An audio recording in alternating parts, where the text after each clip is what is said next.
Ayah bunda, saya tak jalan-jalan, soalnya sudah duduk 8 jam. Bismillahirrahmanirrahim. Assalamualaikum warahmatullahi wabarakatuh. Kurang semangat ini. Ke Lampung naik kapal selam, nunggunya di samping dermaga. Kalau saya menyampaikan salam, tolong dijawab dengan semangat dan bertenaga. Assalamualaikum warahmatullahi wabarakatuh.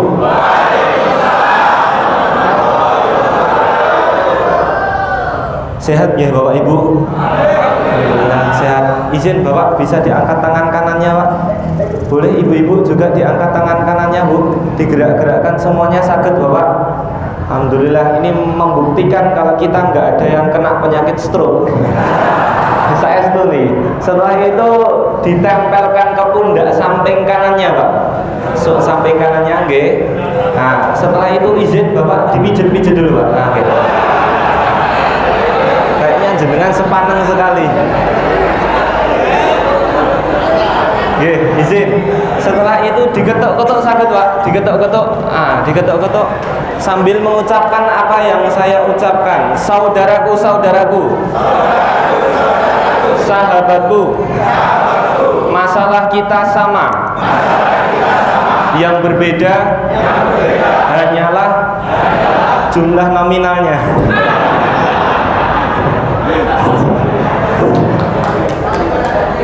Angkat tangan kirinya sekarang ibu-ibu, bapak-bapak.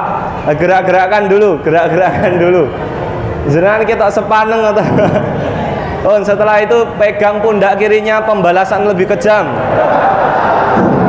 Pembalasan lebih mesra. Izin boleh pinjam mic-nya, Bapak? Cek, cek.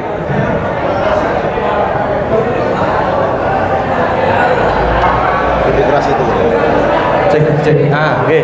Dipijit-pijit dulu Pak. Setelah itu izin diketuk-ketuk sekarang. Sambil ngomong saudaraku, saudaraku. Sahabatku. Jatuh cinta itu gak sakit. Yang sakit itu jatuh tempo.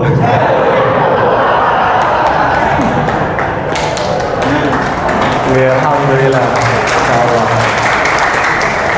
Sehat ya Ibu? Alhamdulillah, badan sehat, hati sehat, jiwa sehat, dompet sehat Bu? Oh mboten. Alhamdulillahirabbil alamin. Alhamdulillahilladzi bi ni'matihi tatimmus shalihat. Wassalatu wassalamu ala sayyidi sadat wa ala alihi wa ashabihi ahlil fadhili wal karamat. Subhanaka la ilma lana illa ma 'allamtana innaka antal alimul hakim. Qala rabbi shrah li sadri wa yassir li amri wahlul 'uqdatam min lisani yafqahu qawli amma ba'd. Alhamdulillah, sebelumnya yang kami hormati pimpinan daerah Muhammadiyah Kota Surabaya, pimpinan cabang Muhammadiyah se-Kota Surabaya. Insyaallah. Dalam niki pangapunten Bapak, dalam itu aslinya kader NU Pak saya. Alhamdulillah masuk ke Al-Falah terus jadi kader Muhammadiyah. Rodok repot nih. Jadi saat niki nggih selawatan nggih kula ya pinter, yasinan nggih kula pinter, napa-napa pinter. Jadi saat niki nek salat ngangge kunut kula nggih saged. Madhabe napa Mas Muhammadinu kula. Muhammadiyah NU. Alhamdulillahirabbil alamin. Segala puji bagi Allah yang telah memberikan kenikmatan, kesempatan dilangkahkan kaki kita, digerakkan kaki kita untuk senantiasa bisa bertemu, bermuajahah, bertatap muka pada acara yang insyaallah diberkahi oleh Allah Subhanahu wa taala ini. Maka dari itu, mari kita syukuri nikmat yang Allah berikan ini dengan bersama-sama melafadzkan hamdalah. Alhamdulillahirabbil alamin. Selalu bertandaikan salam, berdaunkan cinta dan berakarkan kasih sayang. Semoga tetap tercurah limpahkan kepada Nabi Muhammad sallallahu alaihi wasallam. Semoga kita semua mendapatkan syafaat beliau di yaumul akhir nanti. Amin Allahumma amin. Izin ayah bunda yang insyaallah dirahmati oleh Allah Subhanahu wa taala, yang pertama tidak mengurangi rasa hormat kami, mohon izin untuk memperkenalkan diri. Dalam asmanipun Muhammad Lutfi Afandi, biasa dipanggil Lutfi Bapak. Dalam usia masih 22 tahun. Ya, masih cucu jenengan Pak mungkin Pak nggih. Saya kira tadi Pak Yahya tadi ngobrol banyak di perjalanan. Mas nanti isinya anak-anak muda. Wah, anak-anak mudanya sudah berjenggot dan berkumis lebat. Luar biasa nih. Anak muda di Surabaya agak berbeda dengan anak muda di Sragen. Alhamdulillah, insya Allah nggak apa-apa Pak. Usia boleh tua, tapi semangat harus tetap muda gitu ya Pak. Takbir. Wah, kelihatan masih muda ini Pak.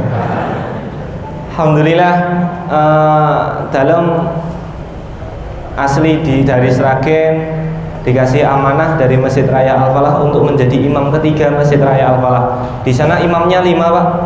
Satu imam gajinya 2-3 kali UMR. Mantap deh Pak. Teng mriki enten sing imamnya digaji kan. Diangkat tangannya nanti dikasih hadiah sama panitia. Oh ada Bapak yang angkat tangan tadi. Ada Pak. Di mana Pak? Perumahan daerah sini nggih. Satu imam gajinya berapa Pak? 3 juta. 3 juta, alhamdulillah. Boleh dikasih Pak hadiah Mas? Enggak apa-apa. UMR sini berapa Pak? 45. Ya setengah UMR buat apa-apa. Yang bapak-bapak baju merah di depan pintu Mas. Nah, Masya Allah. Kalau di Al-Falah seperti itu. Jadi ada 5 imam, semua imamnya anak-anak muda Pak. Yang barangkali bapak-bapak atau anak-anak muda sekarang kalau seandainya mau masuk masjid itu identik masjidnya apa Bu? Isinya S1, S2 dan S3. S1 sepuh, S2 sampun sepuh, kalau S3 sampun sepuh sangat. Itu yang terjadi Pak Bu. Itu di masjid kita. Nah, maka kita mengganti manajemen itu agar masjid ini ramah segalanya. Tidak hanya orang tua, tidak hanya orang-orang itu masuk ke masjid berpikir, oh mesti imami sepuh, muadzini sepuh dan lain sebagainya. Masjidnya horor. Neng masjid cah nom-nom diseneni dan lain sebagainya. Maka kita ingin mengganti. Pak, mohon maaf tidak mengurangi rasa hormat kami Pak. Sekarang sudah zamannya milenial Pak. Kalau seandainya takmirnya kolonial, apakah nyambung Pak? Pangapunten ini Pak, saya langsung los-losan aja ini Pak. Kalau nggak kayak gini biasanya takmir-takmir itu nggak melek Pak. Agak kasar memang kata-katanya antara milenial dengan kolonial, nggak nyambung ini Pak. Maka kalau seandainya sekarang zamannya milenial, harus diurus dengan takmir-takmir yang milenial. Nah maka mari bapak-bapak, ibu-ibu setelah pulang dari sini nanti segera mempersiapkan kader-kader mudanya. Karena barangkali Pak Kiai Jazir kemarin menyampaikan kepada kita, jangan sampai sekarang itu masjid-masjid nanti cuma jadi candi-candi saja. Banyak sekali bangunannya, besar sekali, istimewa bangunannya, tapi jamaahnya nggak ada. Nah maka mari kita persiapkan kader-kader kita, Bapak Ibu, anak-anak muda, putra putrinya minimal diajak untuk ke masjid, diajak untuk cinta ke masjid. Jangan sampai besok jenengan habis ngurusi masjid sudah tua nggak punya kader terus meninggal dunia kayak nek sing neruske Bu Pak. Jangan sampai. Mohon maaf Bapak Ibu yang insya Allah dirahmati oleh Allah Subhanahu Wa Taala. Kenapa Pak sekarang candi-candi dan tempat ibadah yang lain, orang Hindu dan orang Buddha rata-rata jamaahnya hilang Pak. Rata-rata jamaahnya nggak ada. Ada yang tahu kenapa Pak? Karena mereka tidak menyiapkan generasi mudanya, kaderisasinya tidak mereka persiapkan. Akhirnya Pak hilang. Jangan sampai nanti masjid-masjid yang kiranya besar-besar ini besok ketika jenengan tinggal hilang Pak, tinggal candi. Nah maka kita perlu nanti menyiapkan bagaimana cara untuk anak muda mau ke masjid. Tapi sedikit karena ini bapak-bapak, tadi saya siapkan materi untuk anak muda. Karena ini untuk bapak-bapak, karena ini para pengurus takmir masjid, maka sekalian saya menyampaikan bagaimana zaman sekarang itu mindset takmir itu bisa terbuka. Bapak, kalau seandainya dalam pengen menyampaikan sesuatu ini nanti jenengan boleh setuju, jenengan boleh tidak nggih. Satu, masjid kondisi kita dan masjid identik sekarang ini seperti apa? Satu, masjid hanya buka ketika sholat dan ketika ngaji saja. Betul atau tidak, Pak? Ya.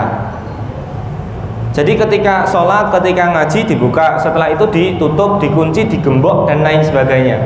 Bahkan kemarin kita jalan-jalan, Pak, jadi jamaah musafir, mampir ke masjid. Sampai di masjid sholat isyaknya kita telat, Pak. Belum selesai berdoa itu, Pak, setelah sholat isya kita ndonga, kita zikir, Pak, dipateni karo takmir masjidnya lampune. Setelah itu kon keluar, masjidnya meh ditutup. Bayangkan, Pak, masjid samping jalan raya loh. Ada lagi kemarin Pak Saipul, teman kita yang ada di Bogor, Pak, mampir ke masjid cuman pengen mau ke kamar mandi sebentar. Masya Allah, Pak, ba'da isya ke kamar mandi, takmirnya sudah tua-tua, pengen dang segera ditutup. Orangnya masih di dalam kamar mandi itu, Pak. Gerbangnya sudah ditutup, beliaunya nggak bisa keluar, Pak. Itu terjadi di masjid kita loh, Pak. Apalagi masjid identik dengan apa? Yang kedua, masjid identik dengan kamar mandinya yang kotor, pesing, warnane kuning, ciduke ilang, embere jebol, krane jebol dan lain sebagainya. Entah selote ilang, meh nguyuh dadak ganjel. Itu terjadi, Pak. Mohon maaf, goleki kamar mandi masjid niku, Pak, nggak perlu pakai mata, pakai hidung sudah ketemu, Pak.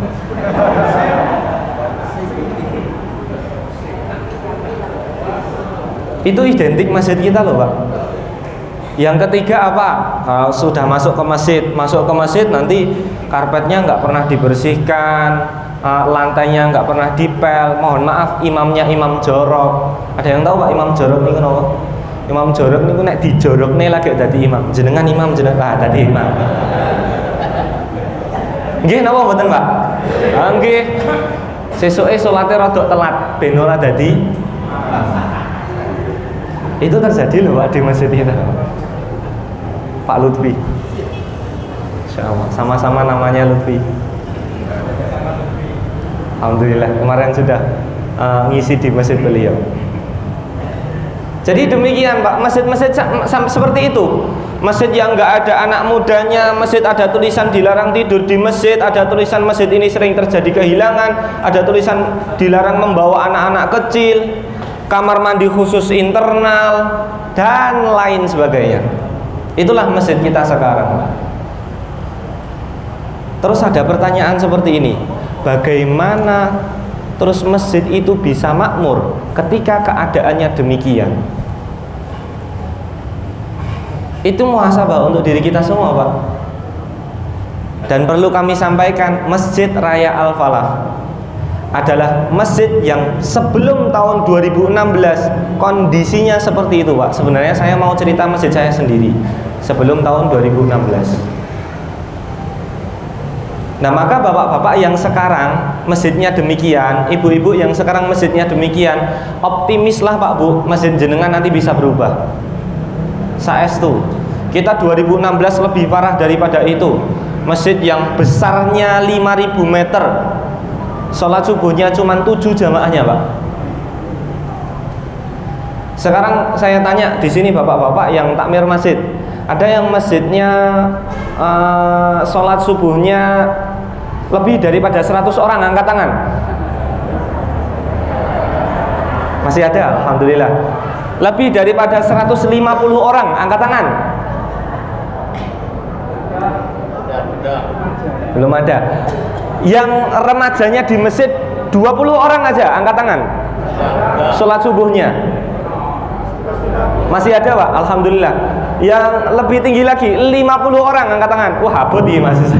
Oh, ada, Masya Allah. 50 orang, Pak, setiap subuh ya, Pak, ya.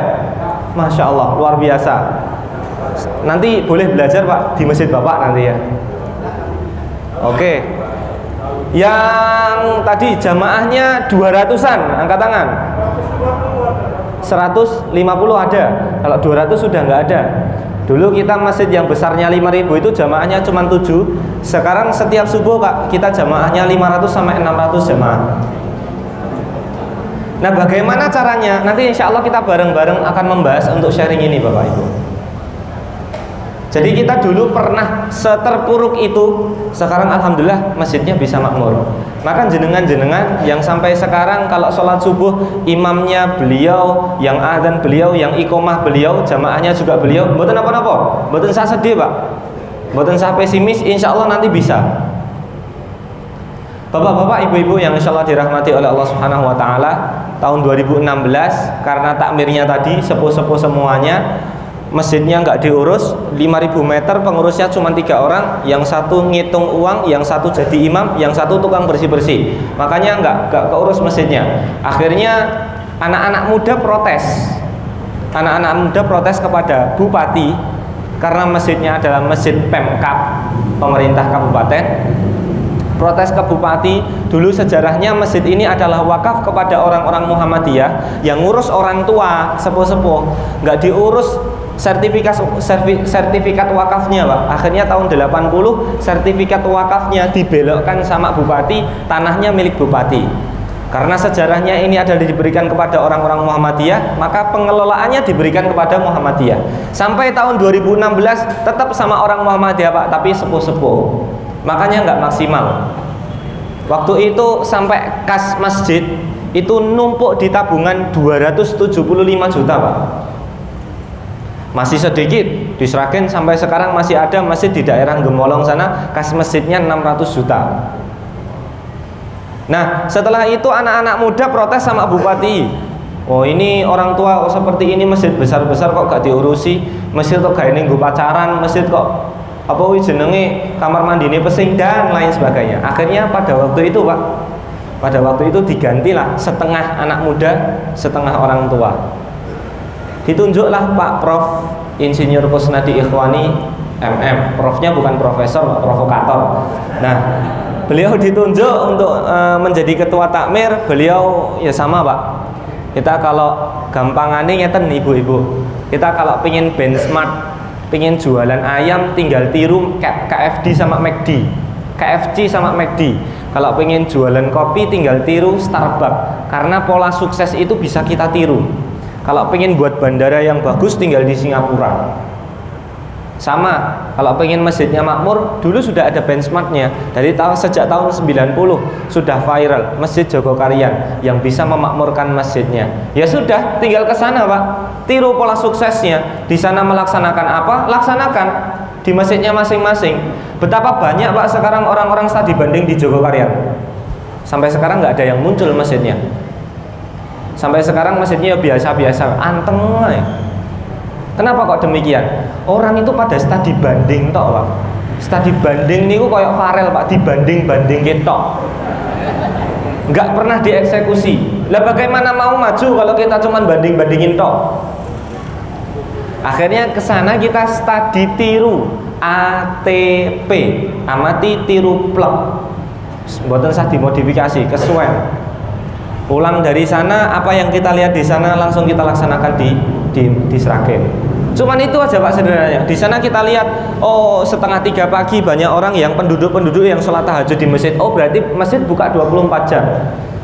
Ketika imam subuh, loh kok imamnya suaranya apik, cah enom, hafid 30 juz, ditanyain ternyata digaji. Ya sudah, pulang dari sana 2 kita laksanakan. Yang pertama adalah gaji imam, open rekrutmen imam Masjid Raya Al-Falah dengan minimal hafalan 15 juz, bisa berbahasa Arab dan bisa public speaking dengan gaji 2 kali UMR. Ada syaratnya dan ada bonusnya. Dapatlah imam pertama. Apakah dulu lancar Pak? Tidak. Dulu yang banggil adalah orang tuanya Pak, yang protes adalah orang tuanya. Kenapa kok demikian? Ngurus masjid kok digaji, kok gak ikhlas? Nah biasanya ngoten Pak.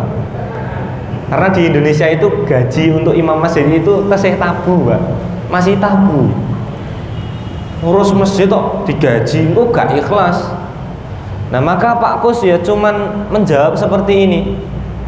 Coba tanya sama imamnya, digaji sama nggak digaji lebih ikhlas yang mana? Mesti lebih ikhlas digaji. Ya sederhana aja.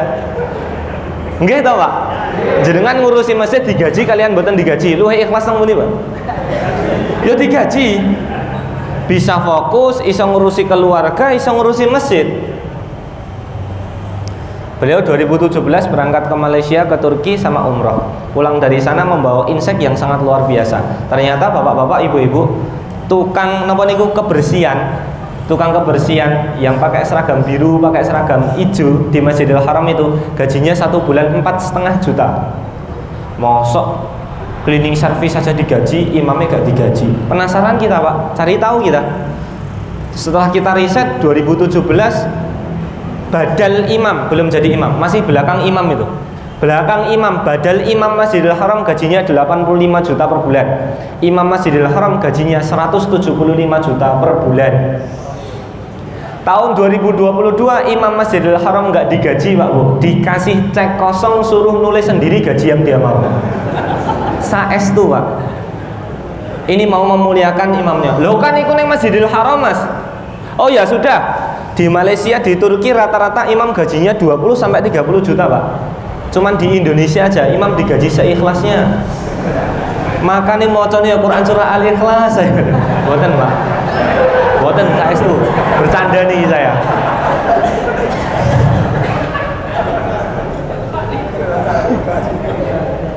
Rasa ikhlas ya Pak pripun. Akhirnya pulang dari situ ada masjid di daerah Gresik Pak. Masjid di daerah Gresik, karena tahu informasi itu akhirnya mereka menyampaikan masjid open rekrutmen imam, imam Masjid Mudhar Arifin di Gresik, Sedayu ya. Sekapuk. Oh. Polowijo, PT Polowijo itu 160 atau 175 miliar dibangunnya, bagus banget. Di Sedayu Gresik ada Masjid Mudhar Arifin, di sana open rekrutmen imam dengan minimal hafal 30 juz, bisa berbahasa Arab, dengan gaji 10 juta, fasilitas Innova Reborn, sama perumahan yang paling terbaru, tipe yang paling terbaru, yang daftar 1000 orang Pak. Bahkan dari luar negeri daftar di situ. Ini luar biasa Pak. Bukan kita pengen ngiming-ngimingi para penghafal Al-Quran untuk jadi, tidak Pak. Niatkan kita ingin apa nggih istilahnya, biar penghafal Al-Quran ini kita muliakan, imam-imam itu kita muliakan, agar mereka tidak ngurus ekonomi mereka. Para imam, pangapunten Pak, kalau seandainya mereka digaji seikhlasnya tadi, saestu mesti imam-imam ya mikir, aku ijek ngurusi keluarga, akhirnya apa Pak? Nyari pekerjaan yang lain.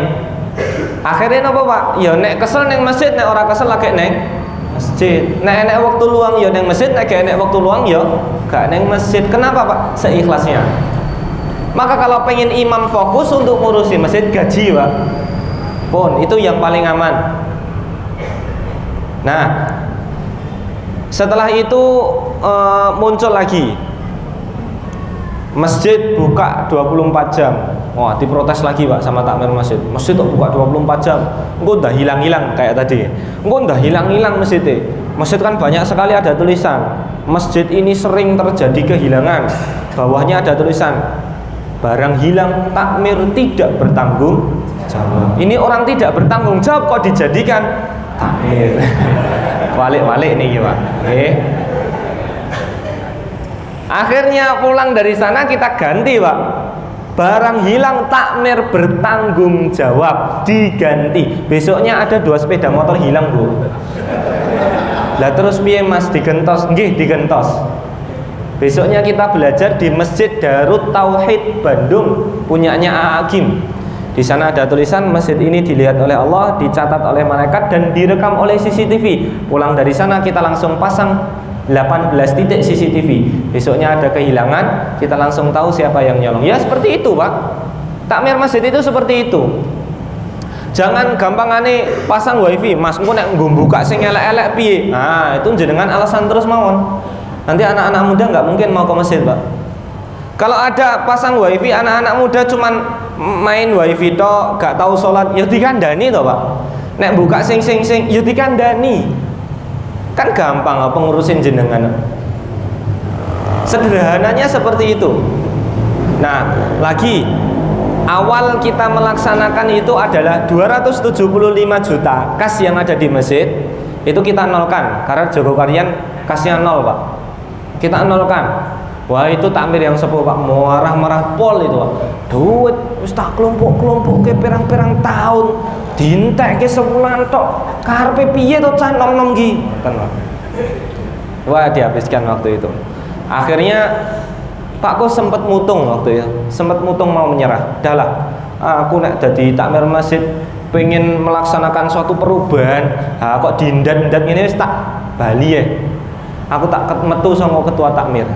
Waktu itu ditelepon sama Pak Dodok yang sekarang jadi sekretaris PWM Jawa Tengah. Piye?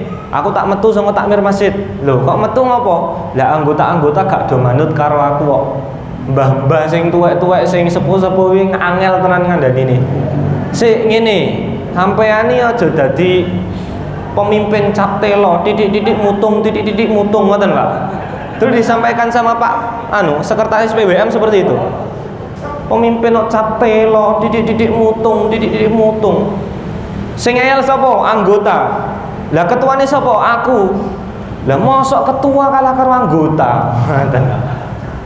Wow, agak terprovokasi beliau. Lah terus piye? Ya wis. Ketua pemimpin adalah gerbong lokomotif kereta api yang ketika berjalan apa yang ada di depannya tabrak apa yang ada di belakangnya, tinggal selesai. Itulah gerbong lokomotif kereta api. Lah terus piye? Ya wis gaske ae. Sing apik langsung gas, ya udah Pak. Personel 1 jeglek langsung digas. Sing melu ayo, sing gak melu tak tendang. Ngeri Pak dulu Pak. Tapi ini jangan ikut-ikut Pak. Medeni soalnya. Revolusi takmir masjid waktu itu. Akhirnya kita melaksanakan itu Pak. 1, sholat subuhnya. Bagaimana caranya agar sholat subuhnya ini orang nyaman ke masjid, orang bisa mau ke masjid. Kita laksanakan kegiatan pertama kali. Sholat subuh, ada flyernya, mengundang Dandim, Kapolres dan Bupati. Di atasnya ada templean flyer, sholat subuh berhadiah umroh. Yang datang berapa Pak? 3.000 orang. Saestu. Jalan raya seperti ini sampai ditutup Pak, nggak cukup.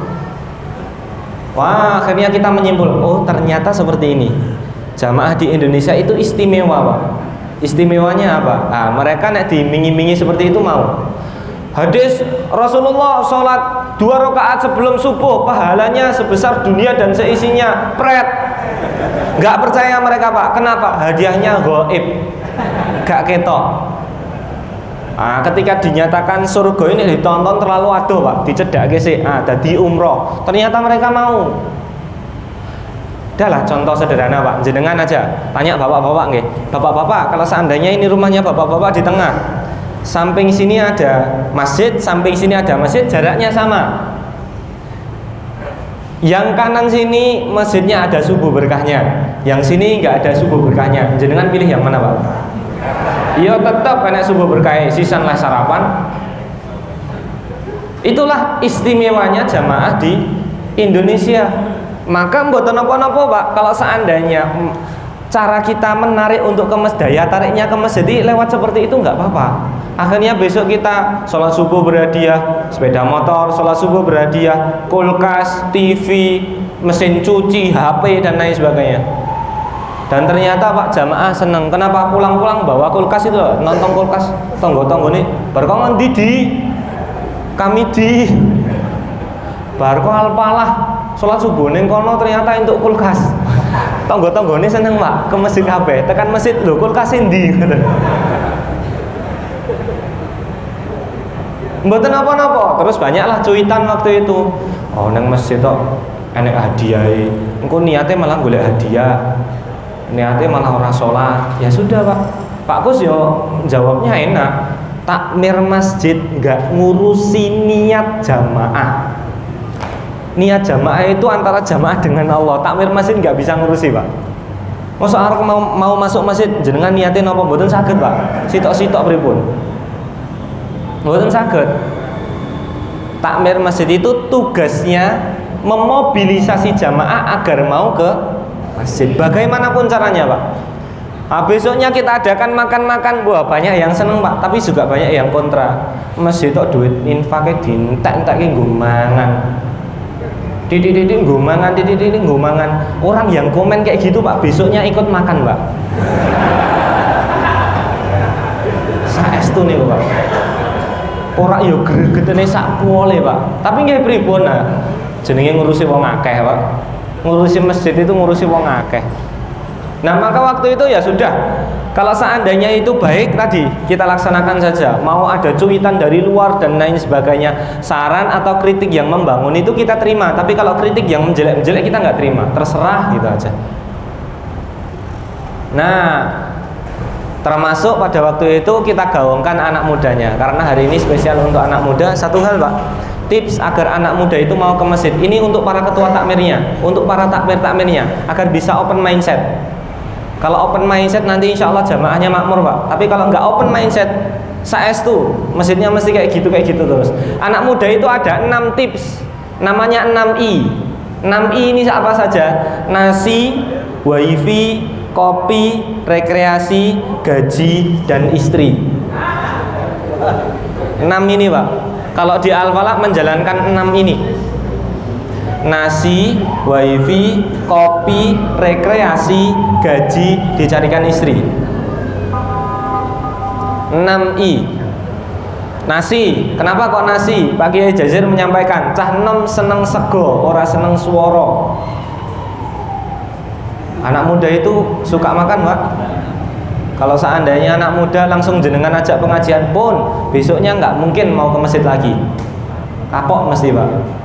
Apalagi jenengan model, yuk cah nom-nom kumpul yuk. Loh ngopo? Pengajian tafsir Ibnu Katsir jeblok Pak. Saestu. Muntah mereka Pak. Jeng-jeng nggak bakal mereka mau ke masjid. Nasi, konsumsi. Anak muda yang mau masuk ke Masjid Raya Al-Falaq nggak akan ditanya sudah sholat atau belum Pak. Anak muda yang mau masuk ke sana biasanya yang ditanya pertama kali adalah sudah makan atau belum. Belum makan, belakang dulu, makan dulu, baru sholat. Sampai seperti itu Pak. Karena apa? Ya memang dunia anak muda itu berbeda dengan dunia bapak-bapak. Yang kedua, yang harus ada, wajib ada, paling enggak 2 ini dulu lah sebelum yang lain. Yang kedua adalah wifi, nasi dan wifi. Cah nom nih wak sing penting yo, wetenge warak HP ini muni gitu, selesai kok Pak. Paket data dan paket makan, insya Allah selesai itu Bu Pak. Tapi kalau anak muda jenengan arahke langsung ngaji, jenengan arahke langsung seperti ini dan lain, nggak bakal mau. Nah itu adalah anak muda. Nanti maintenance-nya seperti apa? Nah ini model-model anak muda juga seperti ini bapak-bapak, ibu-ibu. Cah nom-nom niku nek kon salat tahajud teng mriki mboten, nggak mau mereka.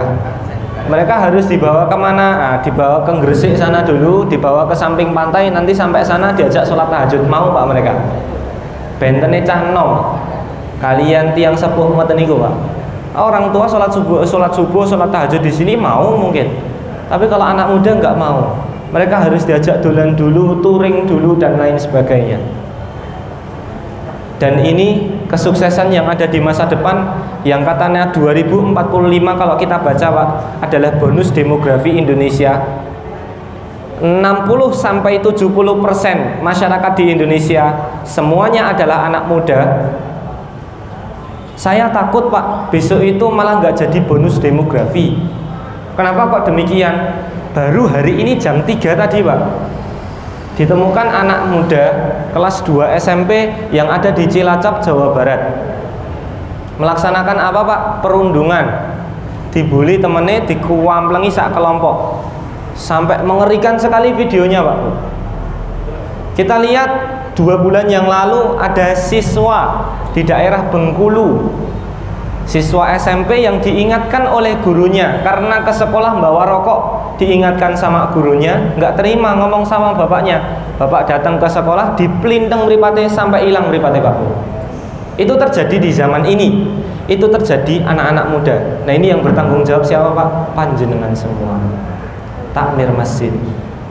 Karena sekarang nggak ada tempat yang paling aman kecuali di masjid Pak. Kalau para takmir-takmir ini tidak membuka, tidak open sama anak muda, terus anak muda mau kemana lagi Pak? Nggak ada tempat yang lebih aman kecuali yang satu pondok pesantren, yang satu masjid. Cuman itu toh Pak.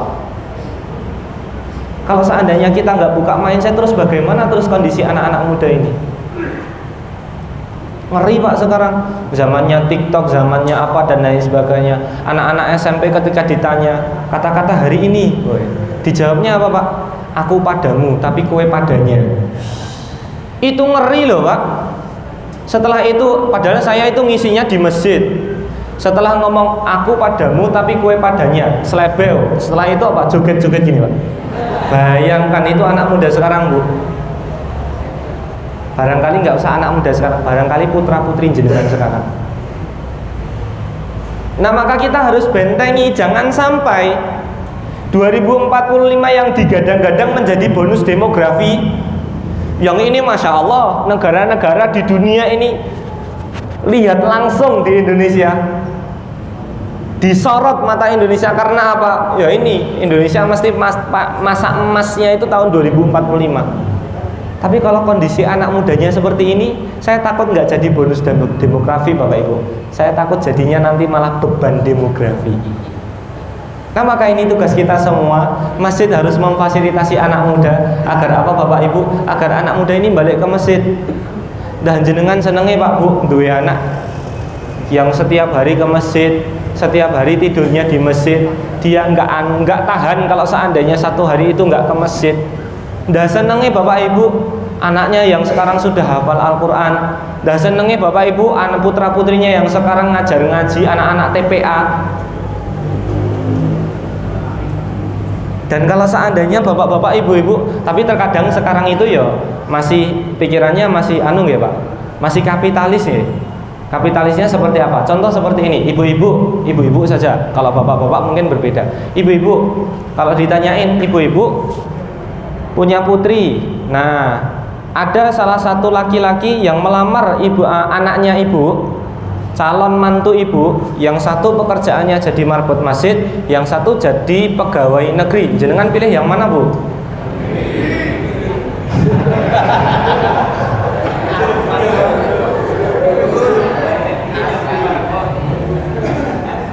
Abotnya tadi berat seperti ini Bu. Nah maka mari kita luruskan, Ibu, Bapak, jenengan ngertos Pak, cita-cita yang ditulis di dalam Al-Quran langsung oleh Allah itu cita-cita jadi apa Pak? Cita-citanya jadi takmir masjid. Quran surah Ali Imran ayat 35. Wa id ja'alnal baita matsabatan lin-nasi wa amna. Salah. Id qalat imra'atu Imran rabbi inni nadartu laka ma fi batni muharraran fataqabbal minni innaka antas samiul alim. Istri daripada Imran namanya Hannah. Ketika mengandung itu ngelus-ngelus wetengi. Ibu-ibu kalau seandainya anaknya lahir, biasanya didongake dadi apa to Bu? Dadi dokter, dadi pejabat, dadi presiden apa-apa. Niki mboten Bu, dilus-lus. Lele nduk somben dadi takmir masjid ya. Itu tertulis di dalam Al-Qur'an loh, Pak.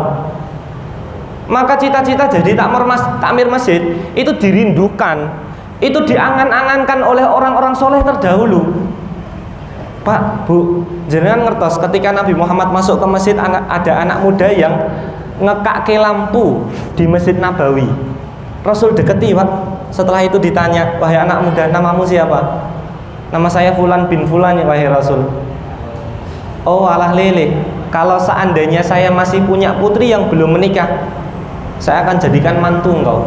Bayangkan Pak, cuman ngekake lampu dadi mantune Rasul Pak, apa meneh dadi imam. Wis. Mboten Pak, mboten. Nah maka Bapak Ibu dalam niku sudah nikah Pak, baru 3 bulan kemarin. Panjenengan kok tanya mau nambah gak? Ya wedi kula Pak. Wong manten anyar kula. Nah maka Bapak Ibu yang insyaallah dirahmati oleh Allah, saestu takmir masjid itu mulia. Takmir masjid adalah cita-cita orang-orang soleh terdahulu.